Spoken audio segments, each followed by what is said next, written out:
तर नमस्कार मित्रांनो, कसे आहात? तर आता निघतो 9 तर वाजलेच, वेळ झाला घरीच. तर आपला टिफिन बॅग वगैरे पॅक झालाच होता. तर टिफिन बॅग घेतला आणि गाडीला लटकून आपला गाडीला सेल्फ मारून आपल्या घरून निघालो आपल्या गावाकडे. गावाकडे निघताच काही दूरवर जाताच माझ्या काकाची मुलगी भेटली. तिला घेऊन आपल्या निमखेड्याला निघालो.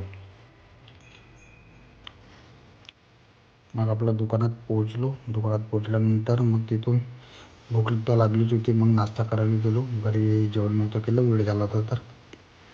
मग तिथून नाश्ता करायला गेलो दिलीप भाऊच्या दुकानात. मग तिथून गरम गरम पोहे घेतले. दिलीप भाऊला मागितले पोहे दे म्हणून. दिलीप भाऊला दिलीप भाऊनं मस्त पोहे दिले, मस्त शेवचिवडा टाकून.